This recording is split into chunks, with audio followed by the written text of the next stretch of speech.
Hello everyone. Well, it is decision time. It has been a really long time since I have been to confession, I have to confess. It's been like a month, and for me, that is a long, long time. So, I'm sitting in my car getting ready to go in, and I just wanted to come to you and ask, how long has it been since you have reconciled your heart to God? How long since you have been eyelash to eyelash with God? It is amazing. I remember my first time coming back, 26 years since my last confession with many mortal sins. It changed my life. It was the moment that I knew God existed.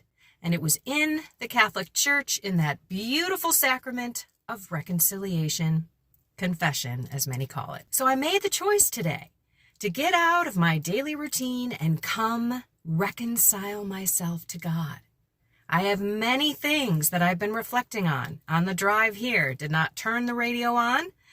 Just asked the Holy Spirit to help me fill my heart with a good list of things that I need to bring to Jesus, the priest in persona Christi. That's what we call the priest in there. It's Jesus.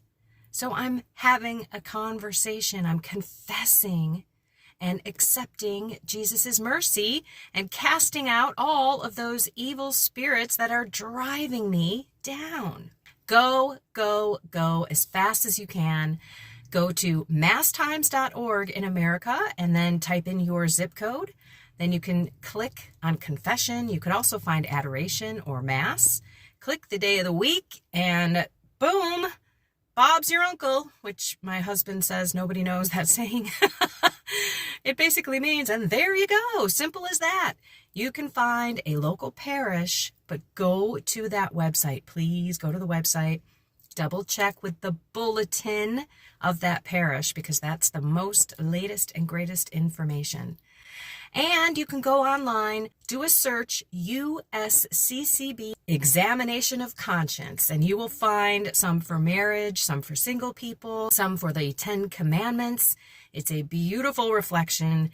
You might actually increase what you take into confession. I am heading in.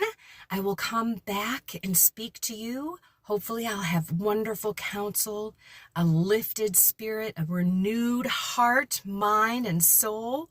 Purified. I mean, I've really been contemplating on the drive here. I've got lots to take in. Alrighty, everyone. I love you all. I'll be right back.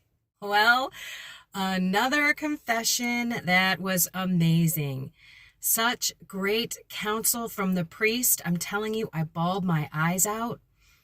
I just kept saying, I just feel so guilty for not being a better person, for being aware of what I'm doing at times and still doing it anyway. When you say those words out loud, that is the point of confession, where you're bearing your soul. It is not for the priest to hear what you have to say. He's heard it already. So the counsel was this: feeling guilty is good.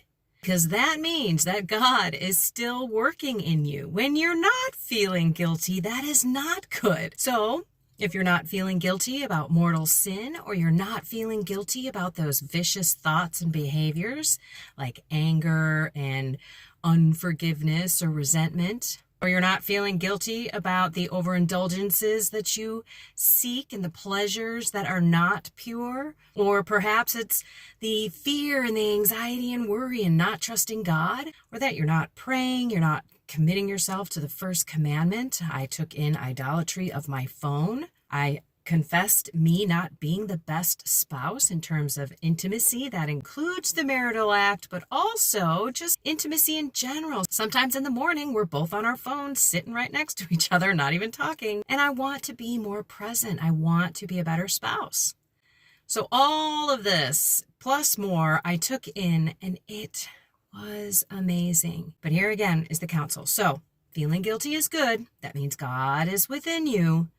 But be aware that because you feel guilty and because you want to be a holier person, a better person, a bigger lover of Christ, and therefore lover of yourselves and lover of others, you are going to be attacked more. You are going to be tempted more.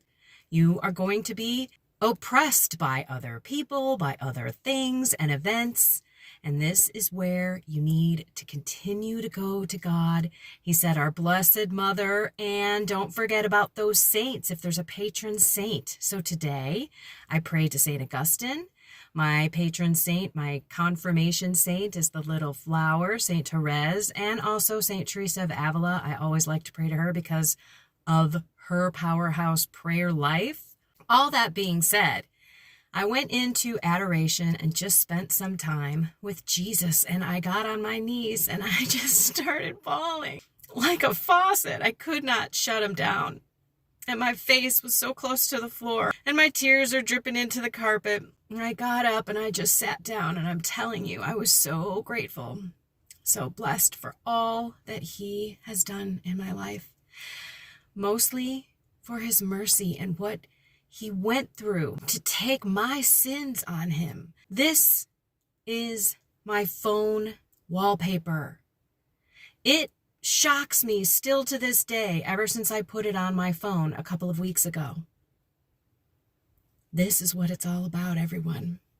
So if we just keep going to him and we keep getting his love, and I asked for all of the grace that he could pour out on me today. I'm trying to take each day in the 24-hour period. I have a lot coming up, and I'm starting to plan and live my life in the future too much. And then all of a sudden, the day is gone. So I'm asking God for the grace to, again, do his will, be present, be the best spouse that I can be.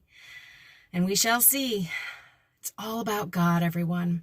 Get to confession. You will not regret it. Spend some time like I did contemplating. I had a 20-minute drive here.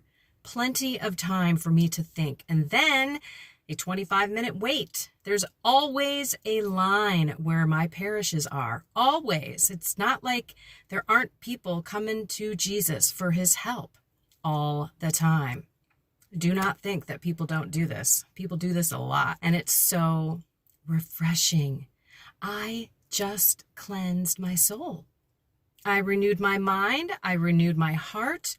I renewed my humility. I confessed pride. Oh my gosh, it's just amazing. But remember that because you're trying to be holier and because you are trying to do the best that you can while you are here, to be a disciple, to be an evangelist, you are going to be attacked. Which, by the way, I have to share, he did not mention deliverance prayers.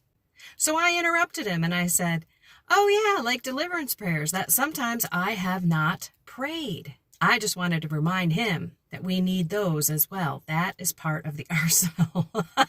So yeah, I don't know if I should have done that or not. I don't care. I want the priests to tell people about deliverance prayers. Why are we not speaking about that all the time? That's the spiritual battle we're in here, people. On that note, I love you all, and so does Jesus. His mercy is boundless. The way that you will feel when you are done with confession should be night and day. And you're going to walk out of there because you went to confession, which is a sacrament. Those evil spirits got to go. So then you are pure, you're clean, and you can control those windows and doors from opening and closing. You have a fresh start. Love yourself and go to reconciliation. All right, everyone, find something more soul. Oh, I cannot tell you how my mind feels and my body. Soul, mind, and body. My spirit is free. Have a blessed and inspired day. I finally found something